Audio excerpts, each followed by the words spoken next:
Well, Marvel have another problem on their hands, or potentially anyway. So a bunch of VFX artists are attempting to unionize. Now, obviously, this is on the back end of multiple strikes and just sort of on-set issues here, there, and everywhere.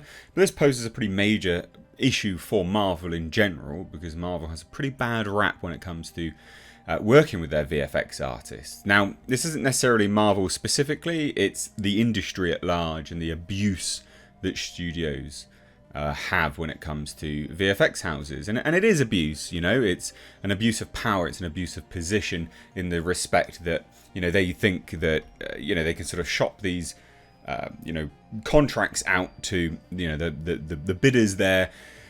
And the heads of these VFX houses don't care.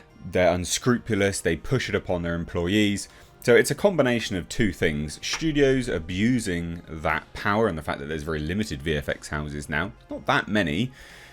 There is, but studios only go to certain ones. And then, of course, the fact that the studio heads of these VFX houses are pretty unscrupulous as well. I mean, it's a conflict of two angles. But this is a pretty big issue now, specifically for Marvel, because they have the most public bad rap. And people attempting to unionize against them, yeah, not good, especially when the predominant focus of a Marvel movie is their VFX currently, and it has the worst rap possible. So let's take a look at this, ladies and gents. If you're new here, do hit subscribe, turn that bell notification on. I did all the videos yesterday in person with an intro such as this, and a few people said, no, we'd like you to keep you doing this. So here's my big dumb face, and you can watch my beard regrow. Side note. Anyway, let's take a look, shall we, guys? So, Marvel Studios. The headline is the sort of primary focus here, as it says. You know, Marvel Studios VFX workers have voted to unionize on the heels of damning disclosures, which is not good. So, coming off a series of damning reports about Marvel Studios overworking and underpaying its VFX crews, a group of more than 50 on-set employees have filed a petition and voted to unionize. And, you know, Marvel has a terrible rap when it comes to VFX employees. Mainly, I mean, the product that we physically see is awful. But it's how they're treated. And, you know, a lot of this was thought to be Victoria Alonso, who is the previous, president of post-production and VFX. And a lot of people thought it was her. But, I mean, she came in on the tail end of this being awful stuff. So this is just a studio issue. And again, it's not just Marvel. Obviously, this article is framed as Marvel. This headline of this video is framed as Marvel. It's merely SEO, search engine optimization. But it isn't, and it's important to clarify, it's not just Marvel. It's everyone. Now, some are worse than others, of course. I think Disney predominantly is quite bad in general because, you've got to remember is that Disney, although not a monopoly, appears to have a monopoly. And they have a monopoly on these VFX houses because of the image that Disney has. Obviously, that's degrading more and more. But they do have that image where they can just sort of, big dick swing in here and basically just do what they like. Demand what they like at last minute. But again, make no mistake, it's everyone. It's Warner Brothers as well, A lot of these studios don't produce good VFX anymore. They haven't for a while. And that's because they just rush things. Last minute changes all the bloody time. So again, important to note, not just Marvel, but they do have a significantly bad rap in the industry at the moment. So following multiple reports of VFX crews being pushed to meet unreasonable deadlines by Marvel Studios and everyone else, visual effects artists at the studio have finally petitioned to demand union recognition. Now, they're saying that this is VFX artists at the studio. I didn't realise they had actually VFX artists in-house. Normally, Disney, sort of shops this work out. So according to a report by Vulture, a group of more than 50 on-set employees filed a petition for an election to be represented by the International Alliance of Theatrical Stage Employees with the National Labour Relations Board. So the workers are asking for the election to be held as early as August 21st. And this marks the first time visual effects workers have joined forces to demand the same rights, wage protections and professional watchdog oversight enjoyed by professionals in almost every other aspect of the entertainment industry. So, I mean, you might say it's overdue. And you know what? It kind of is.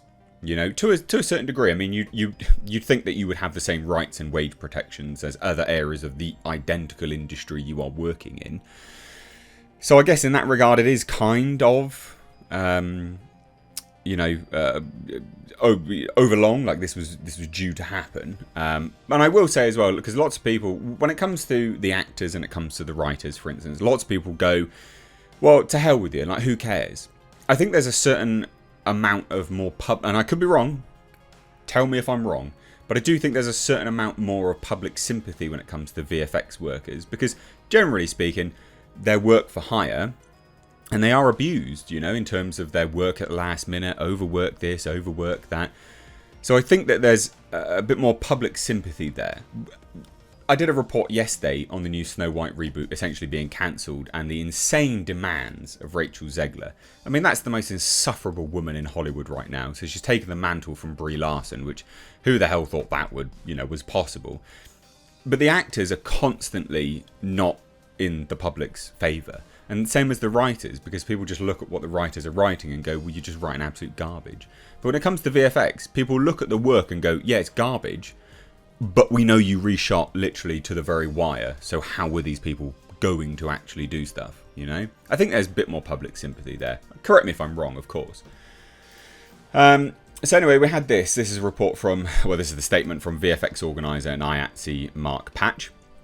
For almost half a century, workers in the visual effects industry have been denied the same protections and benefits their co-workers and crewmates have relied upon since the beginning of the Hollywood film industry. This is a historic first step for VFX workers coming together with a collective voice demanding respect for what we do. Turnaround times don't apply to us, protected hours don't apply to us, and pay equity doesn't apply to us.